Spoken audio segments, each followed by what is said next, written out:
আপনার পেছনে যদি শত্রু থাকে, আপনাকে যদি মানুষ সমাজের মধ্যে কষ্ট দিতেই থাকে, আপনি কোনোভাবে তাদের সাথে পেরে উঠতেছেন না, তারা অনেক শক্তিশালী, তারা আপনাকে সবসময় ধোঁকা দিতে চেষ্টা করতেছে, আপনাকে পিষে খেয়ে ফেলতেছে, আপনি অনেক মানুষের কাছে গেছেন, কোনো বিচার পাচ্ছেন না।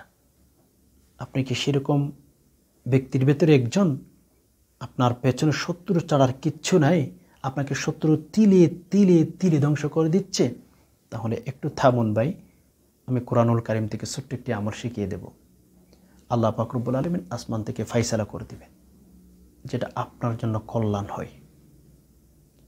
তো এক কথায় এক লিস্ট আমি যদি বলি, আপনি যদি শত্রুর ক্ষতি থেকে বেঁচে থাকতে চান, আজকের আমলটি কিন্তু আপনার জন্য। আপনার পেছনে যদি শত্রু না থাকে তাহলে আপনি ভিডিওটি স্কিপ করে চলে যান। যদি হ্যাঁ বলেন আমার পেছনে শত্রু আছে, তাহলে আমি আপনাকে বলবো ভিডিওটি দেখে ইনশাআল্লাহ আল্লাহ তাআলা আপনার উপর রহম করবেন। আল্লাহ পাক রব্বুল আলামিন আপনার উপর দয়া করবেন, বুঝতে পারবেন না, চিন্তাও করতে পারবেন না।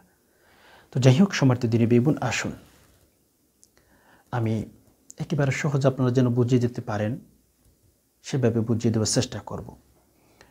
আমরা যারা পৃথিবীতে মেবি বসবাস করি, আমাদের পেছনে কিন্তু শত্রুর অভাব নাই, নারী পুরুষ যুবক যুবতী, তবে কমার বেশ। কিছু মানুষের পেছনে শত্রু বেশি থাকে, আর কিছু মানুষের পেছনে শত্রু কম থাকে।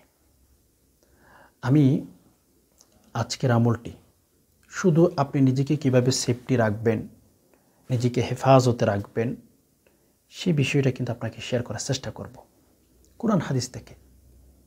অনেক সময় আমরা দেখি যে আমাদের সমাজে, আমাদের দেশে অনেক মানুষ, অনেক ভাই বোন আছেন যে নিজেকে সুরক্ষিত করার জন্য কবিরাজের কাছে চলে যায়, ওই ব্যক্তির কাছে চলে যায়, এই ব্যক্তির কাছে চলে যায়, কোনোভাবে সে নিজেকে নিরাপদ রাখতে পারে না।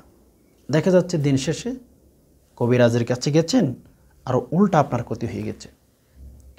কেননা আমাদের দেশে এমন কিছু কবিরাজ পাওয়া যায়, এমন কিছু সেই কাজগুলো কর্ণওয়ালা ব্যক্তিদের সাথে আমাদের দেখা হয় বা কথা হয়, যারা নামাজ পড়ে না, কোরআন হাদিস থেকে ভালোভাবে রিসার্চ করে তারা আমল দিতে পারে না, ইত্যাদি ইত্যাদি অনেক সময় এরকম আমরা দেখতে পাই।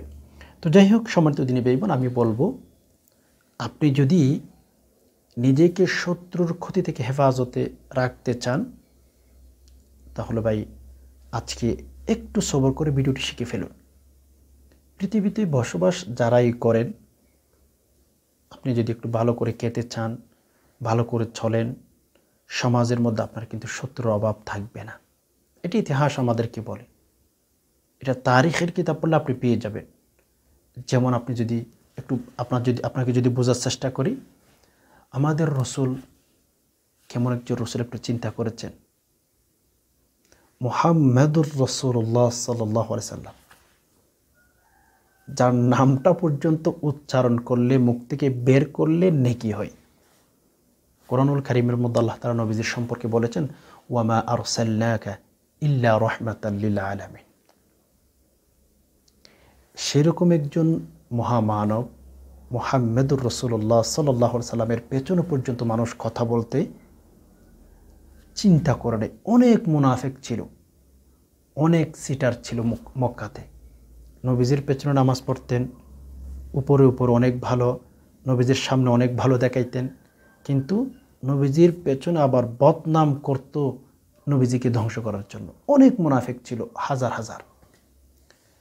তবে একটা কথাই মাথায় রাখবেন, আল কিযবু ইউহলিক ওয়া সিদকু ইউনজি।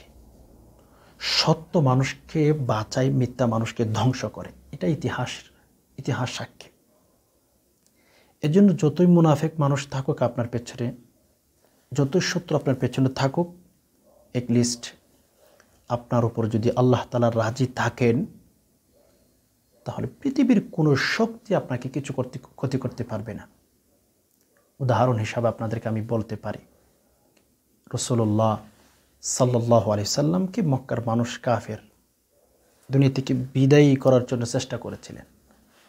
এমন কোনো পন্থা নেই যে নবীজিকে শেষ করার জন্য তারা অবলম্বন করে নাই। প্রতিটি বিষয় তারা অবলম্বন করেছে মক্কার কাফেরগণ, কিন্তু আল্লাহ রাজি ছিলেন।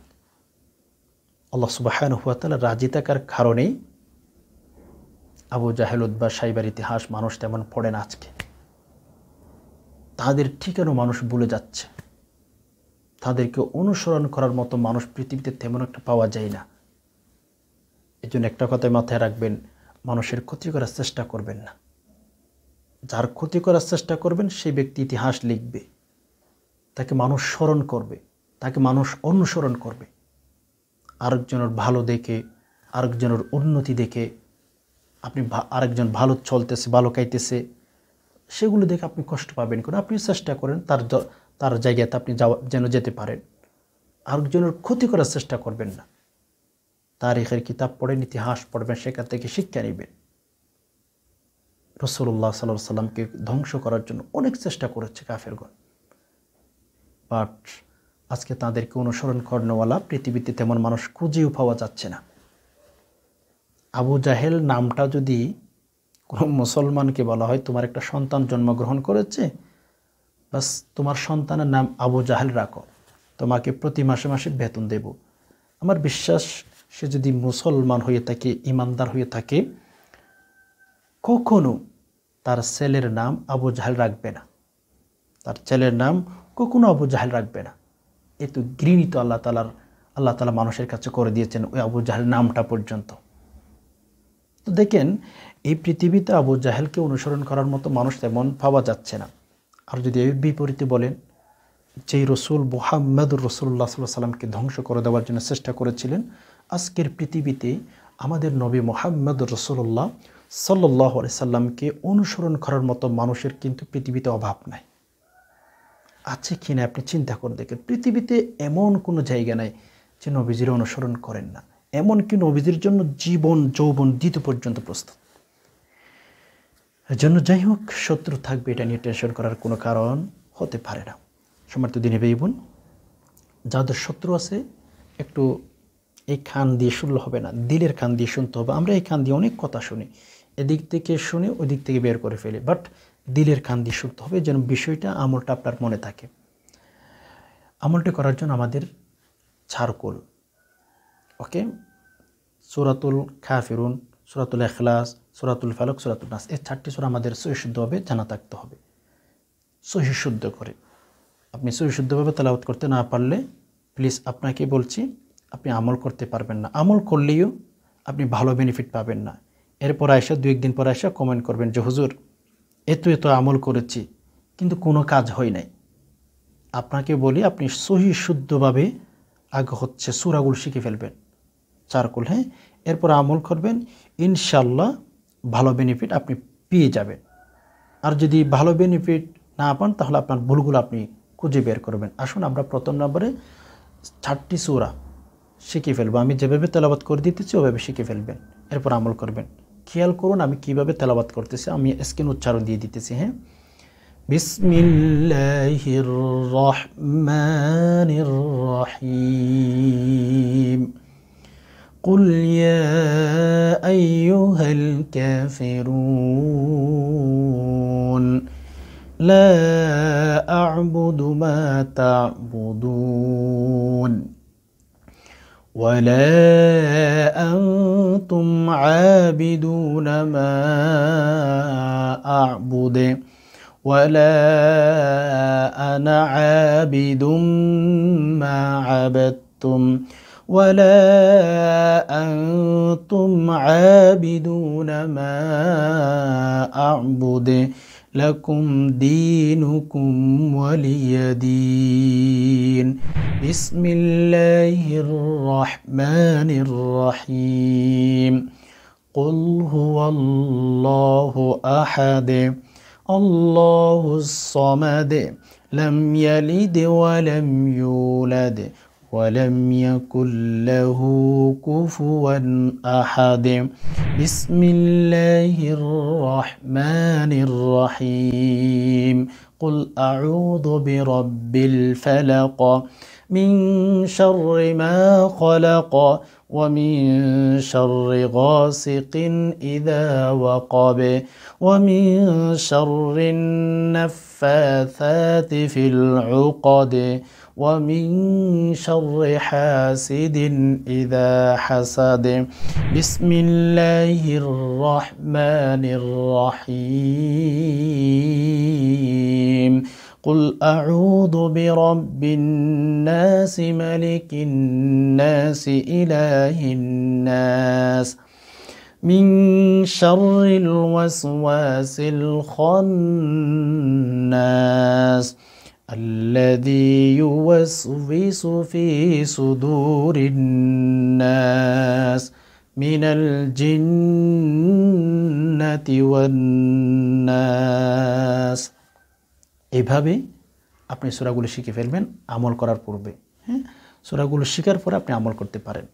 তো এখন ধরুন আপনি সূরাগুলো শিখে ফেলেছেন, সহি শুদ্ধভাবে তেলাওয়াত করতে পারেন, আমলটি করবেন আপনি শত্রুকে দমন করার জন্য, শত্রুর ক্ষতি থেকে হেফাজতে থাকার জন্য।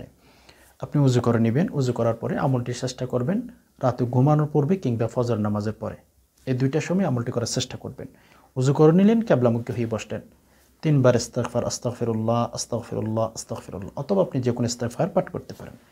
এরপর দুরূদ শরীফ 3 বার, সাল্লাল্লাহু আলাইহি ওয়াসাল্লাম সাল্লাল্লাহু আলাইহি ওয়াসাল্লাম সাল্লাল্লাহু আলাইহি ওয়াসাল্লাম, 3 বার ইস্তিগফার, 3 বার দুরূদ শরীফ পাঠ করার পরে আপনি বিসমিল্লাহ সহ সূরাতুল কাফিরুন, বিসমিল্লাহ সহ সূরাতুল ইখলাস, বিসমিল্লাহ সহ সূরাতুল ফালাক, বিসমিল্লাহ সহ সূরাতুন নাস, এরপরে শেষে 3 বার আবার দুরূদ শরীফ পাঠ করবেন। ওকে, এরপরে আমল আমি যেভাবে বলে দেব সেভাবেই আপনি আমল করবেন। হ্যাঁ, এইভাবে সূরাগুলো দুরূদ শরীফ ইস্তিগফার পাঠ করা যখন আপনার শেষ হবে, আপনি মাটিতে ফু দিবেন। ধরুন আপনি যে জায়গার মধ্যে বসে আছেন সেই জায়গার মধ্যে মাটিতে ফু দিয়ে এভাবে 3 বার, ধরেন একটা মাটি, মাটিতে ফু দিয়ে এভাবে একটু হাতে আস্তে আস্তে চাপ দিবেন মাটির মধ্যে। এরপর আল্লাহ তাআলার কাছে দোয়া করবেন। ইনশাআল্লাহ যদি জবান ঠিক থাকে, আপনার কলব যদি ঠিক থাকে, আপনি প্রতিদিন বিশ্বাস রেখে আমলটি এভাবে করবেন। আমলটি সূরাগুলো পাঠ করে ধরেন মাটিতে 3টি ফু দিয়ে হাতে একটু ছাপ দিবেন, এভাবে যে জায়গার মধ্যে ফু দিন। এরপর আল্লাহ তাআলার কাছে দোয়া করবেন, আল্লাহ আমার পেছনের শত্রু, আল্লাহ আমাকে ক্ষতি করার চেষ্টা করতেছে, আল্লাহ আপনি আমাকে রক্ষা করুন। আল্লাহ যদি আপনাকে রক্ষা করেন, মেহেরবানি করেন, তাহলে ইনশাআল্লাহ পৃথিবীর কোনো নারী, পৃথিবীর কোনো পুরুষ আপনার ক্ষতি করতে পারবে না। কেননা পৃথিবীর মানুষ এক পাশে, আর আল্লাহ যদি আপনার পক্ষে থাকেন তাহলে আর কোনো টেনশন নেই ভাই। এজন্য শত্রুর ক্ষতি থেকে হেফাজত থাকার জন্য প্রতি রাতে ঘুমানোর পূর্বে আর দিন শুরু করার আগে, মানে ফজরের পর আর মাগরিবের পরে, অথবা এশারের পরে ফজরের পরে, যে কোনো টাইমে আপনি 2 টাইমে 24 ঘন্টার মধ্যে আমলটি করবেন। ইনশাআল্লাহ অনেক অনেক বেশি বেনিফিট আপনি পেয়ে যাবেন। শত্রু বলতে আপনার কোনো ধরনের ক্ষতি করতে পারবে না। কেননা আল্লাহ তাআলা কুরআনুল কারীমের মাধ্যমে আমাদেরকে অনেক অনেক কিছু শিখিয়ে দিয়েছে। আল্লাহ তাআলার কাছে দোয়া করি যে আল্লাহ যারা কথাগুলো শুনছেন, ইসলামের কথাগুলো, আল্লাহ আপনি তাদেরকে শান্তি দান করুন। আল্লাহ তাদের জীবন থেকে অশান্তিগুলো দূর করে দিন। আমিন। ওয়া মা আলাইনা ইল্লাল বালাগ। আসসালামু আলাইকুম ওয়া রাহমাতুল্লাহি ওয়া বারাকাতুহু।